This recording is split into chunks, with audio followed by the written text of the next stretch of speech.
your step-by-step guide to starting an interior design business. I'm Jo Crowback. I'm an architect, an interior designer, and a mentor at the Interior Designers Business School here in London, where I help you to start an interior design business. Today, let's look at this step-by-step guide.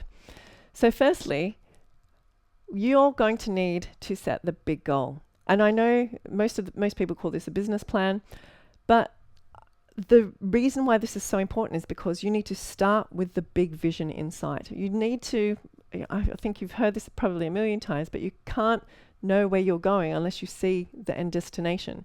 And because of that, this is why this is so important. You need to start with a business plan. If you need a business plan, we've got a free one on our website. Go and download that, and it's actually a free course for you to start your mini business plan for your interior design business. You need to start with that because it gives you the big vision, the big picture about what it is, how, you don't want to go into too much detail, but you need to know high level that you're going in the right direction. So first one is you need to start with the big goal in mind or your business plan. Secondly, you need, and people leave this always to the end, you need your business and legal stuff all in place. So this is a must.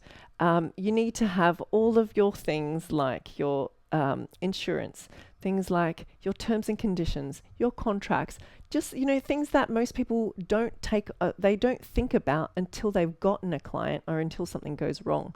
But you need to have this all set up and legal to be trading legally. So I do this in my mentorship program. I just help, we help you in the first session. This is what we do. We get this all sorted so that you're ready to take on clients professionally. You feel confident, and that actually is one of the things that'll make you feel more like an interior designer, help you gain confidence because you've got everything set up professionally. Next is you need to start with a simple service. And everyone overcomplicates this because they just look at another interior designer and think, well, I'll just offer what they are and I'll just offer it a little bit cheaper because I'm new. But that doesn't, it's not going to give you what you need. I always suggest try and just offer one service, even if you even if you think that you want to offer like a full service, start with the full service. But I actually find that most people who think that they want to offer full service end up realizing that they don't want to offer full service because they'd never understood what actually it meant. So, start with a simple service and start with something that you're really confident with, something that you can easily sell, because that is something you are really proud of in the skills that you already have. So start with something that is just not going to scare you off a project. The biggest problem I see is most interior designers say, well, I really want a full service project, and then they offer that on their website, and then when they get the project, they're too scared to take it on because it seems too big, and because they've never done a project before, then they're saying no to the dream project, basically, which could have been the project that skyrockets their career. With a mentor, I can hold your hand through that project. So anything, not only the onboarding process, but also actually, how to run the project, how to design, how to do all of the bits and pieces, all of the packages of work throughout the project, implementation and contracts, all of it, because that's what I do day in, day out. I'm also a mentor, but I'm also an architect and an interior designer, and I run my own projects. So I'm doing this, as they say, in the trenches every single day. So it's not like, I'm just a coach who has been, who has taught how to do something and then teaching that. It's like this stuff evolves and you're learning every day. So start with a very simple service if you've never done this before, because there are interior designers who are starting their business who are experienced. I was one of those, but the vast majority of people who are starting businesses in interior design are not experienced, and so I would start with something that is a little bit more simple, like a consultation service or an e-design service. Next is the finances and the pricing. These go hand in hand because we don't work out pricing projects and services in isolation. And people forget this because it's linked with how much we need to earn and how much we want to earn. Because by the time we're starting a business, we're actually thinking, well, we need money to make this, to keep on going and not, just do whatever we want every day. But we actually need to be having a profitable business. So pricing and so how much we need to earn and what we're selling needs to make sense, and we need to work this out really early on, because you can't just price per project. That only happens once you're running full service projects, because there are so many variables and the price doesn't really matter as much as it does for all of the other services and all of the other client types out there, because 99% of clients care about the money. There's 1%, and that's the super luxury, who don't care, but they'll still, be a bit fussy about certain things. But ultimately, pricing per project doesn't work in that way. You need to have a system, and you need to understand how much you need to earn and what your clients, or what your client type, what your client niche is willing to pay for, what they can afford. So you need to work that out up front, and I do that in my mentorship. So next is the marketing avenues. This is at the beginning, you need to work harder to be seen. And I think this is where most people give up. And this is the hardest part of starting an interior design business, because most people have that gusto at the beginning, but they're putting that energy into the wrong thing. You can ignore everything else, but don't ignore your marketing. And how else are you going to get clients? You might get your first client, and actually most people do get their first client through someone they know. But if you want to get consistent clients, you need to have a marketing strategy, and that is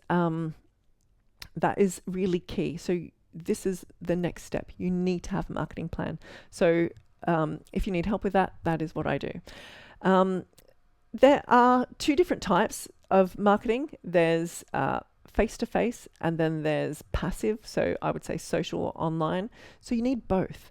And again, a lot of people will try and become an interior designer just by posting on Instagram. That works for a very select few amount of people who already have a huge portfolio, who have an excellent portfolio or a very strong design style, or are just natural influencers who enjoy social media. But the vast majority of interior designers, firstly, who are starting out, don't have a portfolio and don't have that large following. So social media alone is not going to bring in clients. So you need to get yourself in front of the right clients who are going to pay for the services that you are offering, because interior designers offer different services. So things like face-to-face marketing, things like networking, regular workshops, even public speaking. Other things are, so the kind of online stuff, so passive marketing is Instagram, like things like LinkedIn and social media, and writing a blog, things like that. So using your website, so things that you're not actively reaching out to people. So you need both active and passive. Next is community. You cannot do it alone. And I think this is the biggest one that gets overlooked. You need a professional community, not just Instagram or Facebook chats. You need a professional community who can give you professional advice. The amount of bad advice I see on, forums and like Instagram posts on, people who say that they're interior designers, but they're some of their things are questionable in terms of their advice. And you want to be learning from the beginning from someone reputable who's also doing the right thing by the industry, also right thing by you, right thing in terms of the law.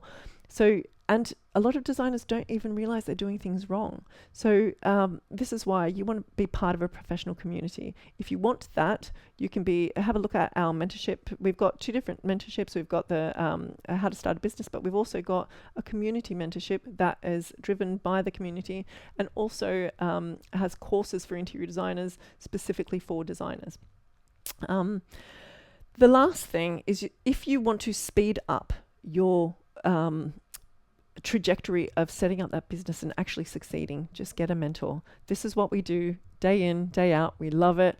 We have experience in terms of hundreds and hundreds of clients, in hundreds and hundreds of interior designers to help that we've seen and mentored from absolutely nothing all the way to success. And even people who have just had a little bit of a few projects and then realize that they need a bit of guidance along the way.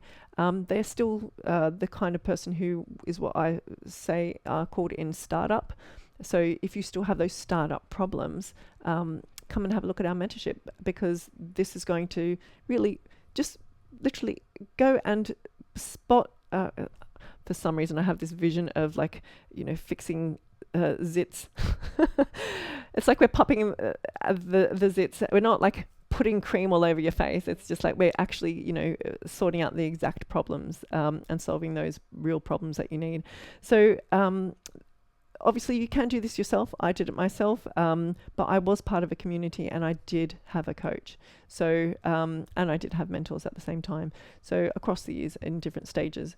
So remember, you cannot do this alone.